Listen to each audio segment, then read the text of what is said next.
Hello and welcome back to my channel and to my celebration of getting 1700 subscribers. Thank you so much for all your help and all your wonderful support.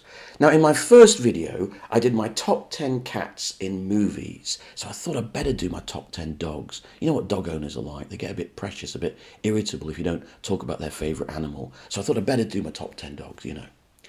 But I've tried to avoid the obvious ones and go for dogs that just incidentally turn up in movies. Obvious ones like, for example, Lassie. Do you remember Lassie? I remember watching Lassie when I was a kid. He was a beautiful collie dog, wasn't he, Lassie? And he had this amazing ability. He would go up to people and bark at them, and they instantly knew that they had to follow him to maybe find a child who was stuck down a well. You know, he would just go woof woof, and they'd follow him, and there was the kid, and everything was all right. And Lassie was just completely brilliant. How did he do it?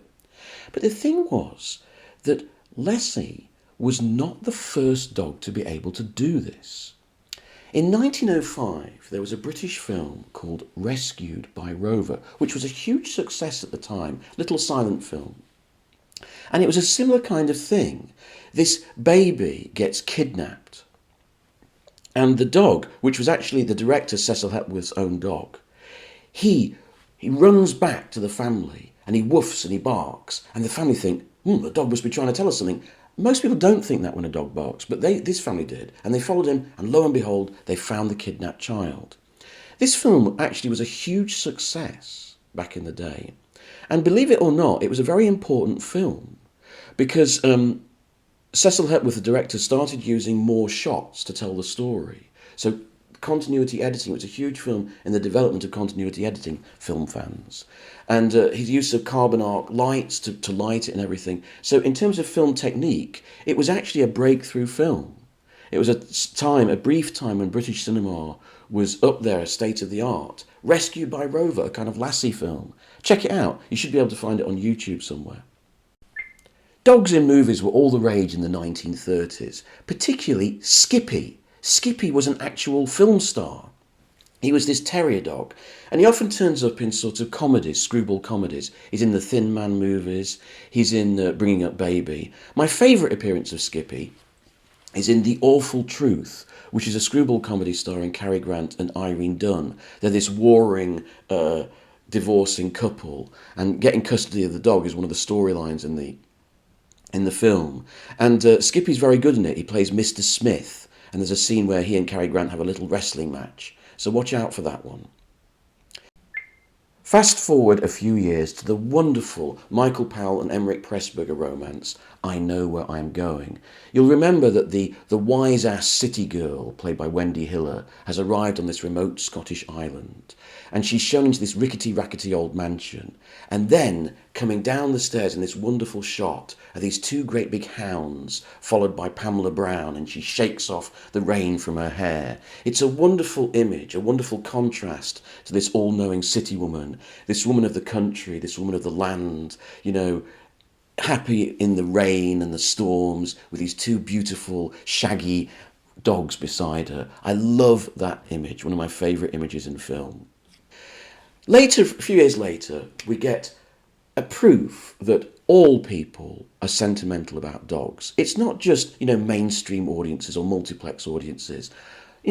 Highbrow, art house audiences also are very sentimental about dogs. And Exhibit A is Umberto D, one of the most famous Italian neo-realist films of all time, directed by Vittorio De Sica.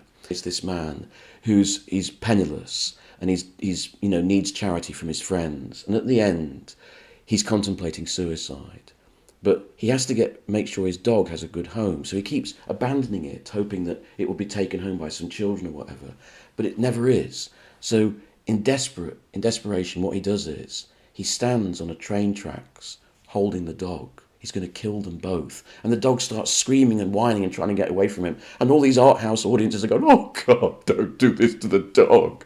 And eventually the dog runs away. And Vittorio De Sica goes after him. And the dog cowers away from him, knowing what he was going to do to him. But eventually they make friends. And all the art house people, all the serious cinephiles are going, oh, thank God, they're friends again. And then it's the end of the movie.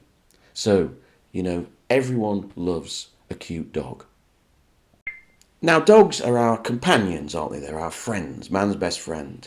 There's no better illustration of this than one particular shot in a recent movie, the Will Smith version of I Am Legend. Do you remember at the start of that movie, Will Smith is the last man left on Earth and everyone else has turned into a vampire, and they're all, at night they're all out there howling outside his room. And you cut to inside and there's an overhead shot of Will Smith in his bath with his dog, his only friend, this German Shepherd dog. I love that shot. I think it's one of the best doggy shots in movies. It's a pity the rest of the film isn't quite as good as that shot, but there we go. Even more distressing for doggy fans is Dead Calm. Do you remember this? It's an early 90s thriller. It was an early star vehicle for Nicole Kidman. She's married to Sam Neill and they're on this boating trip out in the ocean. And then Billy Zane turns up and he's on this wreck, and at first they think he's kind of been shipwrecked and he's in trouble, and they try to help him, but then they realise he's a nutter. And they've got this little dog on board, and at one point Nicole Kidman's taking him on, and she gets this harpoon type thing, and she thinks Billy Zane's at the door, scrabbling at the door to get in, and she shoots the harpoon, and you hear the little yelp of the dog. Ah, poor doggy. But dogs get their revenge, don't they? Big, snarling, frightening dogs. They often turn up in horror movies, don't they? Films like Cujo, do you remember that Stephen King adaptation with that rabid St. Bernard threatening those kids in a car? They also turn up in The Omen. Do you remember when Gregory Peck and David Warner are in that rather artificial looking cemetery, but they get attacked by those dogs? There's also that episode of Columbo, do you remember, with Nicole Williamson, where he's this film lover and he's trained his dogs to attack this guy whenever they hear the word rosebud. Do you remember that episode? It's not one of the best Columbos, but it sticks in the memory. But my favourite of the horrible, snarling, attacky dogs occurs in a really weird scene in Moonraker, the James Bond film. I don't know if you remember this. It's a kind of wacky James Bond. But then right in the middle of it is this really strange, kind of operatic, almost Dario Argento type scene, where this young woman runs through a forest with this kind of classical music over, and she's chased by these dogs, and they run her down and eat her. And then in come the bells of St. Mark's Square in Venice. It's a really bizarre sequence. It really stayed in my memory from when I was a kid. So that's my fourth choice in this rundown of best dogs in movies. But of course, the snarliest and most terrifying dog in film is, of course, the Hound of the Baskervilles. Yes, this howling thing on the moors that glows in the dark. Of course, you know what, if you think about the story of the Hound of the Baskervilles, it's not a big snarly dog at all. It's this poor dog that's kept pent up in this little hole in the ground and starved and painted in phosphorescent paint. And then it's released and it's so mad with hunger that it kills people. But actually it's just a poor little pooch. I feel very sorry for it, really. When it comes to The Hound of the Baskervilles, I cannot choose between the wonderful Hammer horror film starring Peter Cushing and Andre Morel and the wonderful Basil Rathbone and Nigel Bruce film from the 30s. I think they're both equally brilliant, wonderfully atmospheric and gothic. I love them to pieces. But my two favourite dogs in movies are neither cutesy dogs nor snarly dogs. They're somewhere queasily in between. These are dogs that have a strange presence on film. In second place, I'm going to put the lead character in Sam Fuller's final film, White Dog. Now, I don't know if you've ever come across this movie. It's a very strange, rather obscure film. It's about this actress in Hollywood, and one night she nearly runs over a dog. She takes it home and she adopts it as her own. It's this big, huge white dog. And one of the things I like about the film is that Sam Fuller, the director, really conveys the physicality and the animalness of the dog. He often gets the camera down at dog level. So it's got a real huge looming presence, this dog. As the movie goes on, we realise that there's something wrong with this dog. He appears to be a good family pet, but he attacks people, and he attacks particular people. And they find out that this dog is a white dog. This was actually a genuine thing that happened in America. They were dogs trained by white plantation owners to attack black slaves, right? And this is a white dog. It's been trained in this way by an owner. And so she takes it to this animal trainer to try and deprogram it.